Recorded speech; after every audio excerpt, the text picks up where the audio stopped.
Make sure the school you're taking your children to, they are ready to give you the value for what you're paying for. The body school come lórúkọ ńlá kó lè kọ́ kọ́ àwọn ọmọ níṣẹ́. So if I died, what would have happened to me? You know, One of the problems that we have is peer pressure.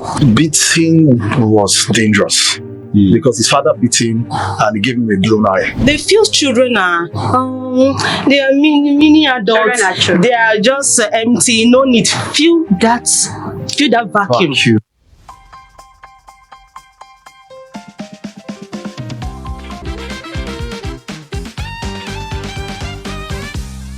Here we are again. We are happy people and we have great and amazing happy experiences. Welcome to the Happy Family Podcast. And right here, we don't fake our happiness. It's real, genuine, top notch.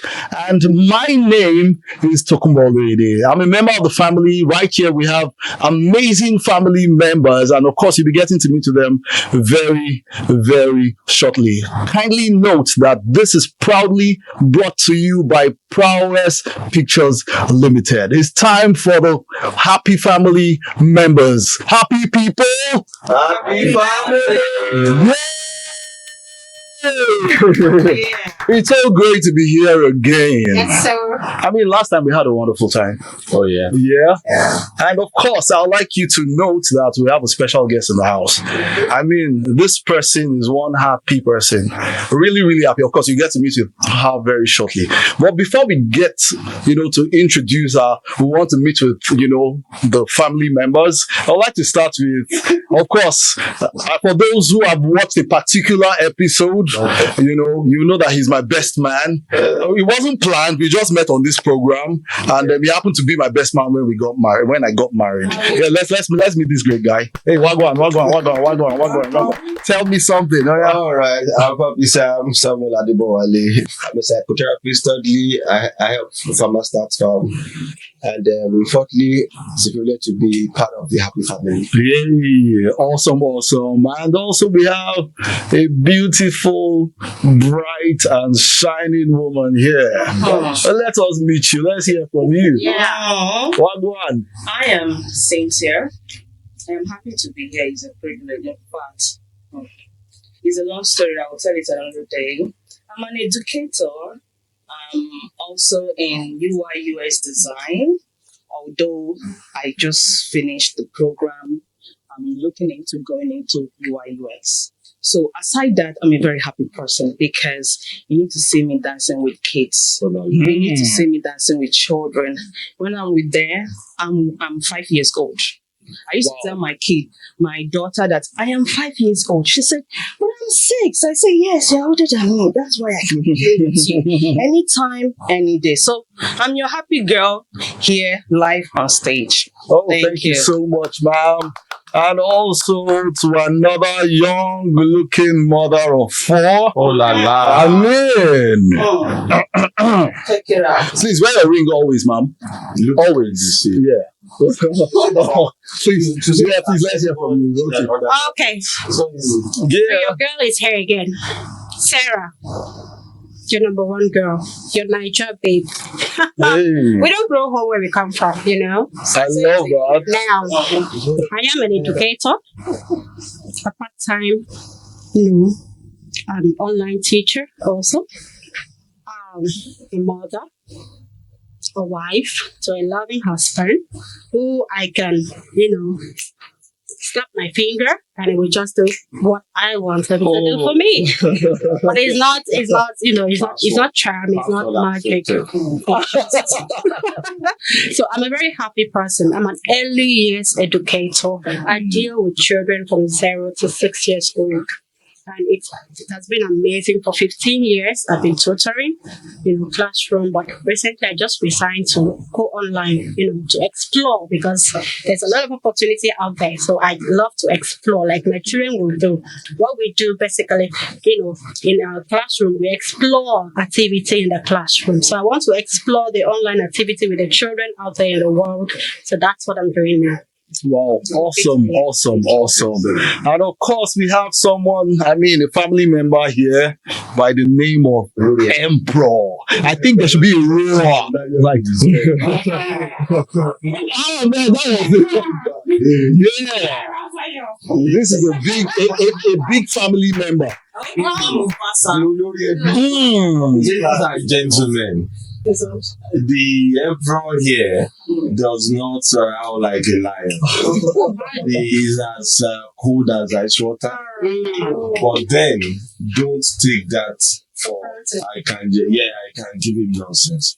Because am I taking nonsense from nobody? No. Yeah.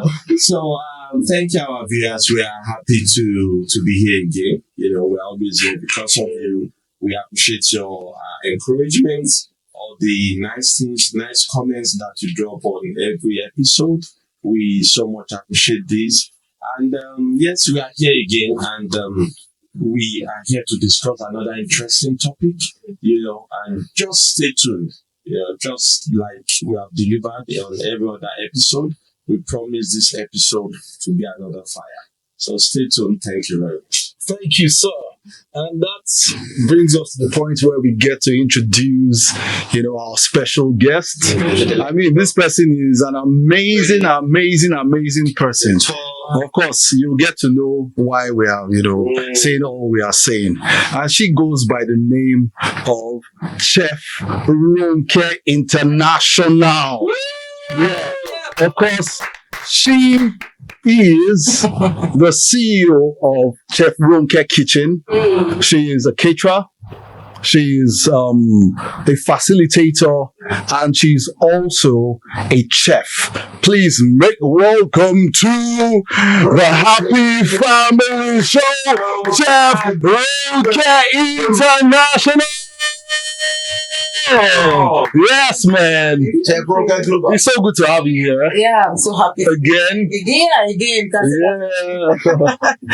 I'm so happy to see you all. I love this family. No, it's an amazing I family. love this family. Thank you. We have great and amazing people here. Yeah. By the power conferred on me as the emperor of this show, I hereby induct Chef as the official chef of the Happy Family. But you know what? When Emperor was introducing himself, he said he doesn't roar. What did he just do now? Just small. Wow, awesome. And also, we have an amazing topic before us here today, talking about children education and impactful exposure for children.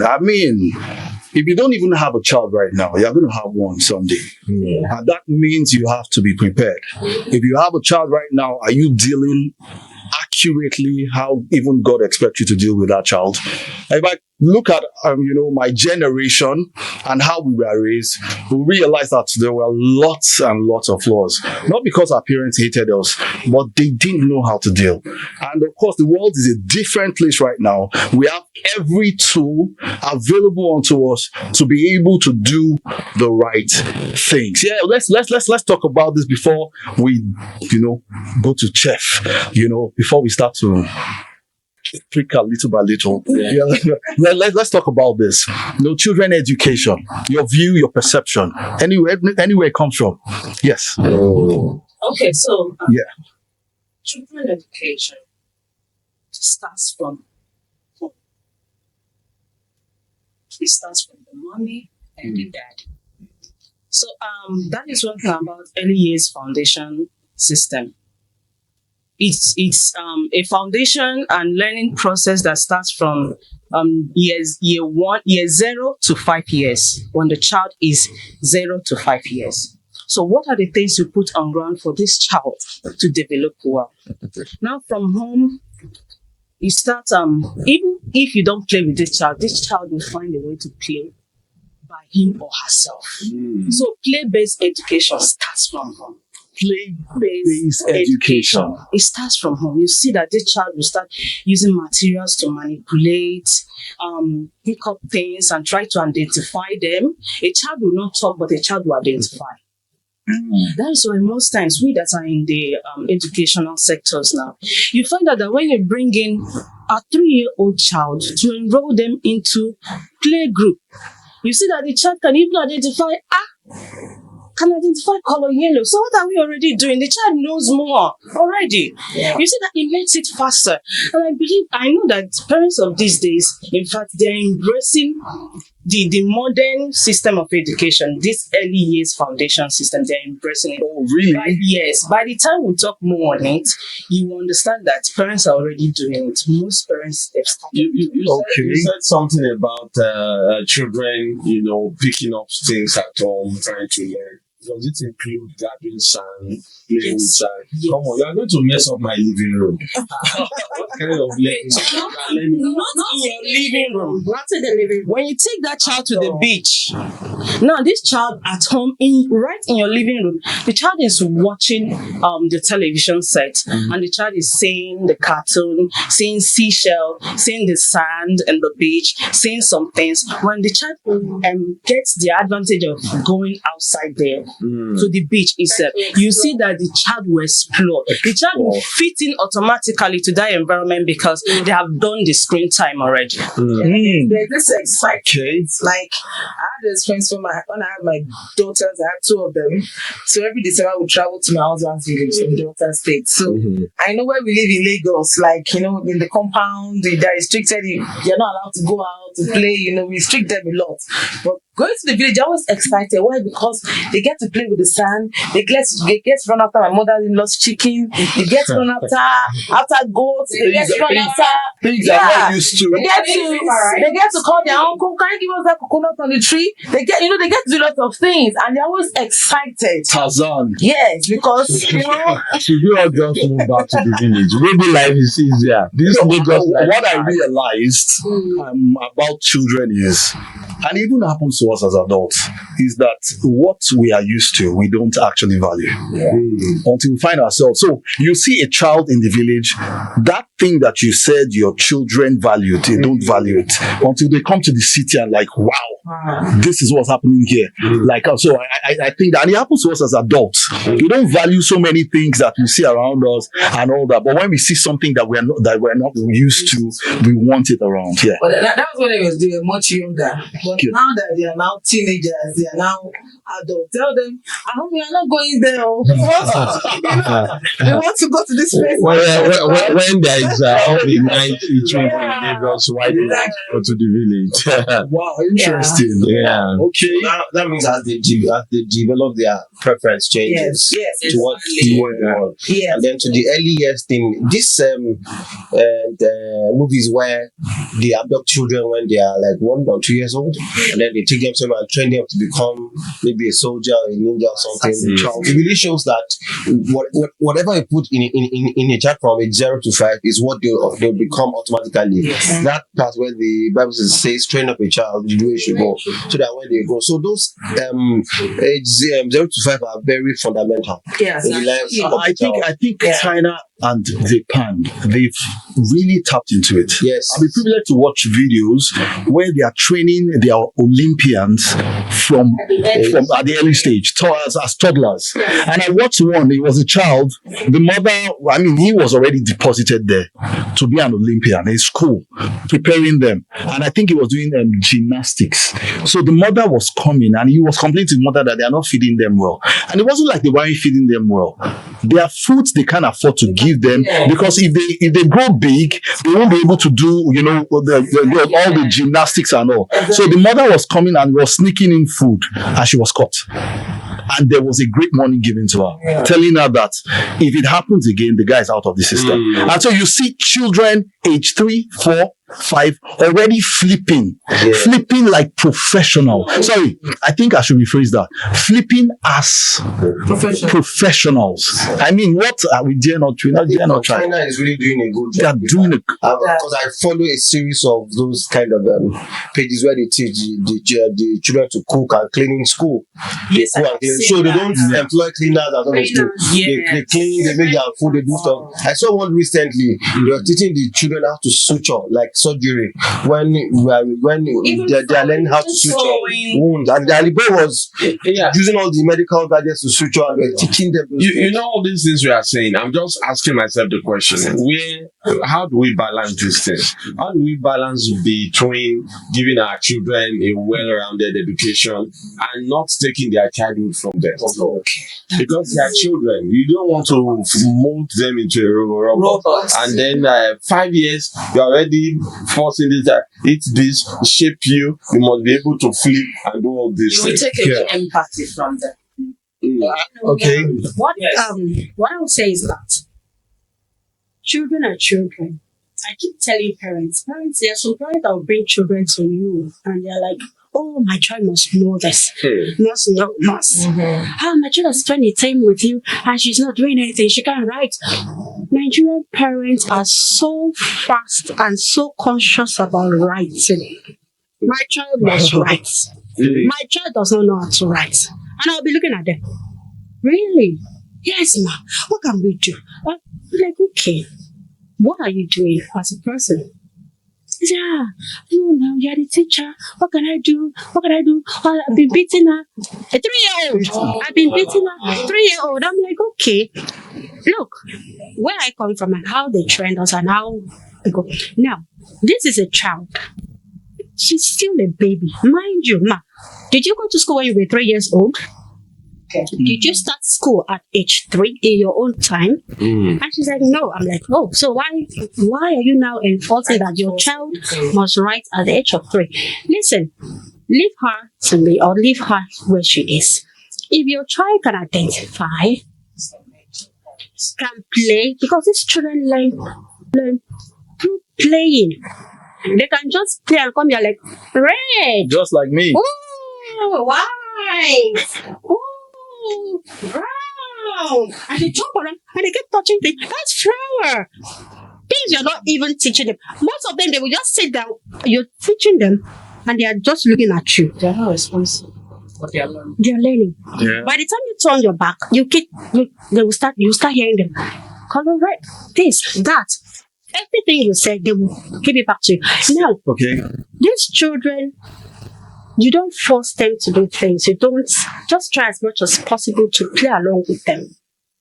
Allow them, You're talking about me here. allow them, Yes. allow them to learn at their own pace. Don't enforce anything on children, because a child, most children can write at 3 years. They can write 1 to 20. They can write 1 to 100. Most of them. Those ones that can write cannot identify. Most of them cannot identify what they are writing. They can just write it 1, 2, 3, 4. Tell them to. What number is this? You're just talking about me. What number is this? They will this look was- at you like, what are you saying? This What number is this? experience They don't know what growing they are up as a writing. child. What they are writing. But there are those that can identify and write. Now, it is good for a child to first identify. This is number 1. By the time they identify and you teach them how to write that number 1, It sticks. it sticks. Yeah. So that's what parents don't know. They just want their children to, first step, second step, third step. Let them just. Sorry, their children to know Exactly. Just children's now. Yeah. That is why the parents and the teacher need to work together. You give them feedback. I think They that give them this can feedback. be a challenge, especially in the society we find ourselves in, talking about Africa, Yes. where you have a mother who already has 3 children, Exactly. and the first is below 6. Now, everything she's not doing it individually. She's doing it collectively. So they want to have the bath. So when it comes to observing a child, it has to be intentional and individualistic. Else, you just model them together, expect them to be like the same. Do you know what's funny about what you just said? You just said the mother beating them, So we should add the father. Yes. The mother has to learn about the children, try to understand each of them, and the dad also Has to. But what happens in our society, in this part of the world, is that mothers spend more time with children. Even if you are not spending all the time with your child, like if you spend some time doing homework with your child, you begin to see how does it. Do you know? Personally, I noticed something. There are times even when you pay for the lesson teacher is doing a lot of things, and then as is our own family too, to cater for. But when I stay with my child, Even when there are times I'm maybe in the study, I hear my wife doing homework with my children. I'm just like, no, they are doing it wrong. I run out of the place. Please, can you just give this child to me? I said, this one, follow me, let's go. Let me take you out of this. It's because I realize that I like my first love is teaching. So I see that, this child has not even learned this, but you are racing because you have 3 children or 4 to do homework with. You are racing to finish the homework. You have gotten to the point that if you are not careful, you are just telling the child the answer so that we move forward. I bundle my child out of the place. Sit down with that child. She's not getting this. I give additional examples. To make sure we are not moving forward. Let me confirm let me confirm something. During this period, were you doing a 9 to 5 during this period? Well, for the past maybe 7 years or thereabouts, I choose to work remotely. It's intentional. It's based on the age of children. In the place of that 9 to 5. Okay, I'll use my life story. My father was into military when we were growing up, so he was really at home. So we had much time with our mom. In fact, all the time. He comes once in a month. So in his absence, you find out that my mom has 5 kids to take care of. And then, just like you said, they will model these children and then try to enforce that they give them a standard. So that was basically what my mom would do. I wasn't a dull child, actually. I was catching up with my teachers, but one particular area, clock. Time. Time was a challenge. You see. Quarter past. See. Right. Thank you. I only knew o'clock. 10 years. Till primary 6. Yes. The only person that was able to teach me that was my father. Just like our emperor said, that the father. What about the father? It plays an important role. So we can't say that because of this our climb. So that's how it is. It is. Men should be involved raising their children. There's no rule that says that only the mother should raise the child, the father should not be around. We should both be involved in raising the child. Even if that be 9 to 5, make out time. Do you know that the times when I help my child out with arithmetic and mathematics and all of that, do you know that I will still not do well if I were to teach 3, 4 children at the same time? But when I listen to what's going on, I just pick one and say, it's me and you. Let's go and sort it out. And then, I can results. Exactly. So you see that they really need the 2 of us, not just one person. The one person is going to be overwhelmed. And that well-rounded education we can't give it. Please let me share this experience of mine. Well, of course, my wife was out of the country for her master's, came back just recently. She was there 3 years in the US. And when my son would come back, we want to take a picture. My son would do his leg like this. And I'm like, why is he doing like that? My wife was like, he doesn't know why he's doing like that. So one of those days, she said I should take a picture. And I did, and she did like this. I said, that's where it's from. So the 3 years I wasn't around, he was just copying what he was saying. And men have to be around. I read a book by Steve Farrar, Point Man, where the father is the person who actually leads the home. Of course, he might not be available, maybe because of work or something, but that he has a pivotal role to play in the raising of the family. Yes. So his presence must be felt. Even in his absence. While most of us were being raised, we can't say for certain that our fathers were totally present. Like for me, like this, my father was never there. I shared something at the beginning where I said it would flog me. It was because I was repelling friendship with him. And then it felt like I'm being stubborn. I do just want to be here because I really didn't know you. For example, the first time the family came back together, they were saying like this, and I said, go and reach out for your father. I was like, which one of them? I was asking, I didn't know who he was. And then if you see me, I've seen my father, copy and paste. I just didn't know who he was, and I didn't want to. So and it really tells on the children. There was a day with my siblings, we were saying what were our childhood memories. And my sister said, did you have childhood? We just grew. And that's wow. And for me, that's the resolve to say that I'm going to raise my children very close to me. And that's the whole idea. And Do you know, even though we are talking about children's education and all that, we're almost talking about the issue of separation. Some after effects of separation. Just imagine that in the example you cited, you were separated not because the both parents went their separate ways for some life circumstances. You can already begin to see the impact. You were raising a boy that was, sorry to say, already copying mommy, instead of probably copying daddy. Recently I drove to a mall with my kids. And we parked the car. Then I said, no, I'm not properly parked. I have to do it this way because this is in fact, before I could finish what I was saying, my youngest child, about 7, said, yes, daddy will park it very well because daddy always like to follow the law. And I was like, hey, where did that go? So they are watching, literally. Really watching. That in itself is education. I was shocked. Education. Already watching.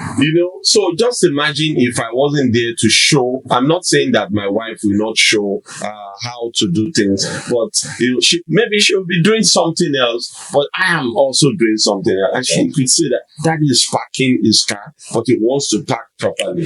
Daddy wants, let us just follow the rule and simplify things. And I saw another one saying, why don't people like to follow the rule? And I just put my hand on my head. They are watching. Like I said earlier, child education starts from the home, and that is a bedrock because they watch. So, for example, at the time where we were staying with my mom alone and my dad was not there, we had an event outside the town where we traveled. So there was a flat tire. Then I was a teenager. And then my uncle came, changed the tire and stuff, and then we left. So when we got to where we were, he was like, where is the tire? Like, I don't know. So I was supposed to carry the tire and put it back in the car. Like, am I supposed to do that? I don't know. Oh, wow. So, I didn't really realize these things until recently my uncle passed. So I was just reminiscing. I just reminiscing. I didn't know that. But now, whenever I go out to fix my tire, how can my tire? I carry it too. And then I was like, I didn't know that I was supposed to carry the tire back in the car. So my uncle just looked and just said, well, till later we had that conversation. Of course, we still have Chef Ronke International in the house. Exactly. A mother of 4. Yeah. I mean, so we talk about experience. And of course, experience plays a very important role. I'm very sure that there might be things she might have not done right that over the years she's learned from. I just said, no, I could have done it better. I mean, I have a question for her. Okay. So now we have talked about, the education at home and so on and all that. So maybe we should start looking at the education. It's from formal. Exactly. Yeah. Exactly. So what kind of education should I give my child in order to have a well-rounded child, from the formal point of view? In 2025. Yes. We can learn from the past. We can learn from the past. All I would say is give your child the best and make sure the school you're taking your children to, they are ready to give you the value for what you're paying for. It's not about name. Like my mom will always say, she always say to you, but the school come money share. Please interpret. That is, it's not about the name. Oh, this school, that school. No, there are schools that don't have that name, but they teach. They can give your children the value for, you get the value from there. Like, I'll use my children's school for an example. It's very close to the house. Because while growing up, I just made up my mind. I said, I won't take my children far from home. Because during the regime of, I think, was it the time Hausa and Yoruba were fighting, I don't know that year now. I was in secondary 2000, yeah, 2000. They killed a lot of people at my 12. I grew up in K2. So, I was schooling at Yaba, I lived at Apostle. So, we have to be like, you are traveling down to Yaba from to school. So, when coming back from school, that fateful day, I was in the middle of that crisis. So, I saw people slaughtering people, killing and all of that. So, I got home. I don't know how I got to my sister, but I got to where I was shivering. So that time I said, so if I died, what would have happened to me? So I was like, why do we have to go far? Why do we have to go that far to school? So as I said, me oh, I was like, me, if I get married tomorrow, my children will not go far from home. So, yeah, because of security and, safety. So I grew up with that. And I said, my children, but they never went far from home. And the school they're going to, I took my time. In fact, this brings me to this. You don't leave everything to the school alone. Thank you. As a mother, as a parent, you also have to help the teachers. I realized that when I had my last baby, he's going to be 5 this year. Very brilliant boy. And in fact, the finest in the house. My children, they are beautiful and handsome, but this guy is he's just different from my children. He's different. Yeah, he talks, he's expressive. So I noticed that in his class, there's a particular girl, is his best friend, Milada. She writes very well. That brings me to what she said. But my son was not writing. I was bothered. How is he not writing? The teacher said he will write. So the woman said that they grouped them in the class. There are like 8 of them in the class. So they grouped them that this child can write. This child cannot write. That child that can write cannot talk properly. Like my son can express himself. He can read. He can talk. He can. If you're teaching, this is color yellow. When he comes back to school the next day, what color is that? Yeah, that's yellow. And the other child that can write cannot. Yeah. So she made me realize that these children are different from each other. It's not like that doesn't mean that I would not write. So when I started writing, in fact, he writes,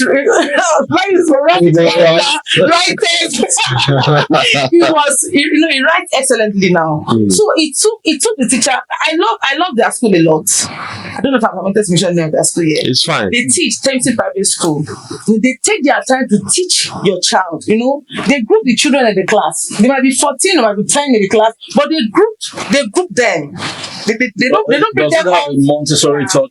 Yes. So they group them. Each other. They will tell you that your child is not writing. Doesn't mean that you will not write later. So that child is not writing will still write because their age difference. There's age gap. They are all 5 years, but this one is like 2 months older than this. That one. So they may realize that this girl is 4-6 months older than your son. So it's naturally. So already there at that pace. At that pace. Well. So at the time Milada was writing 1 to 200. My son was still he wasn't even up to 100. But now they're all on the same